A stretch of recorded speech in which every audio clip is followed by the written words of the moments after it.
Halo wabarakatuh. Pada hari ini kita di Perumahan Lentera, binaan dari Bapak Sur. Di sini ada warga yang mengembangkan maggot BSF. BSF singkatan dari Black Soldier Fly, di mana pemanfaatannya untuk pakan ikan dan ternak. Nggih Pak nggih? Nggih. Di sini kita akan mungkin menjelaskan sedikit tentang pengembangbiakan mikroba sebagai pengurai untuk makanan BSF, dan kebetulan kami menggunakan ampas tahu dengan tujuan setelah terurai, setelah terfermentasi akan mudah dimakan oleh larva daripada BSF. Di sini kita punya starter ya dari mikrobanya, mikroba yang diambil dari perut rayap. Jadi rayap ini juga punya mikroba yang bisa mengurai selulosa. Kalau bisa mengurai selulosa, insya Allah mengurai bahan yang lebih lunak itu akan lebih mudah. Oke, kita yang kedua ini ada bahan air, juga ada tetes tebu, terus ada gula. Kita mungkin butuhnya sedikit. Nah, caranya kita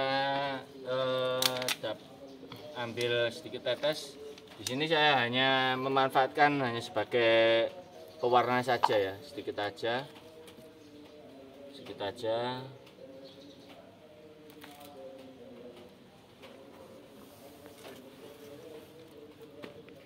Lalu ada gula sedikit aja. Untuk 5 liter air itu biasanya saya gunakan 2-3 sendok makan. Jadi ini saya kira-kira saja. Dia sebagai makanan dari mikroba. Seharusnya ada satu lagi, yaitu air kelapa sebagai booster ya, supaya perkembangannya cepat. Ya kita nggak punya ya, nggak apa-apa. Membangunkan mikroba itu iya, yang hibernasi. Nah ini ya, kita kocok. Usahakan kalau ngocok sebelum mikroba masuk, soalnya karena kocokan itu biasanya mikrobanya mati. Miying, iya. Saya mungkin minta sejumput dari itu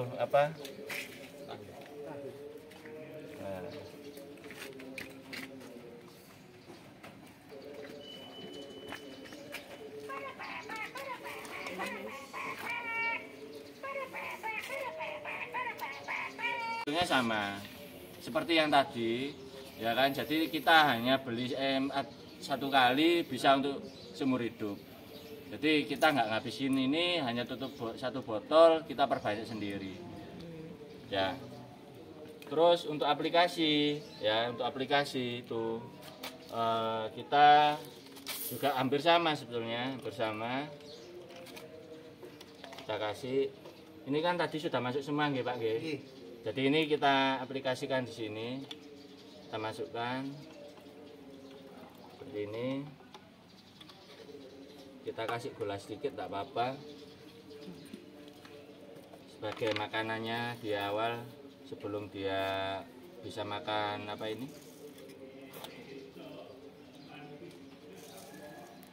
Jaga-jaga. Oh, mesinnya tak udah diisi.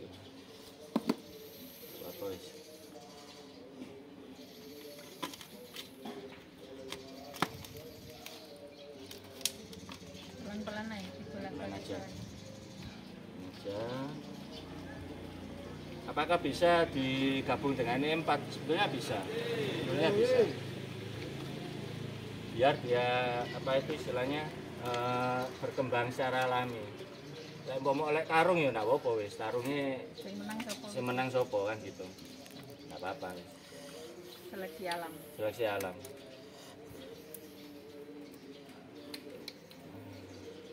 Ini sudah ada tetesnya juga.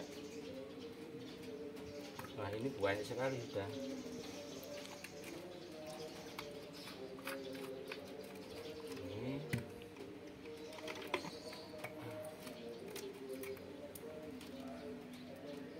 kita semprot ke mana ini? Yes. Nanti setelah kita semprot harus kita tutup rapat, jangan sampai ada udara yang masuk. Kita proses anaerob. Masukkan di kantong. Ya, nah gini saya. Nah, Pak, ini ben praktek to, Pak. aduk-aduk bisa.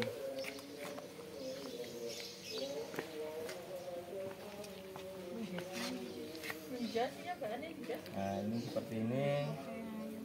Untuk kadar airnya saya rasa cukup. Ini ya enggak terlalu kering, juga enggak terlalu basah. Ini cukup untuk proses fermentasi. Pas. Nyemak. Dicukur satu air. Kalau nanti terlalu basah, biasanya magotnya sebagian mati, sebagian nggak bisa keluar tertimbun air.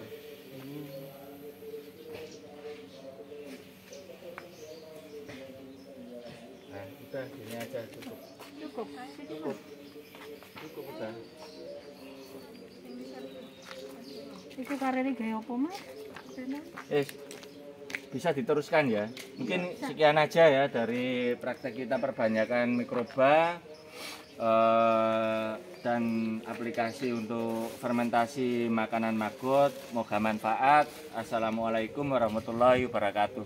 Masukkan sedikit di sini supaya nanti pada waktu kita aplikasi dia sudah kenal dengan makanannya yang kita manfaatkan.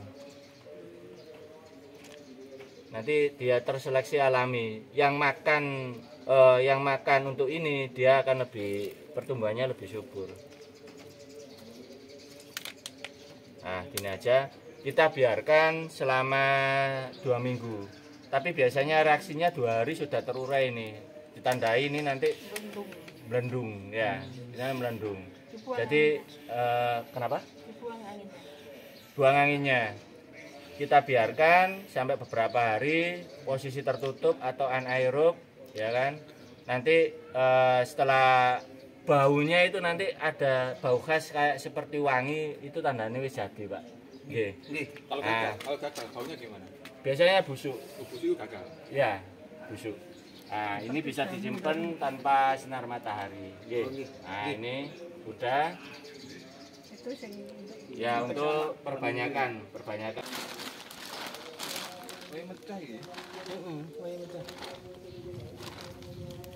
Masukkan ke kantong.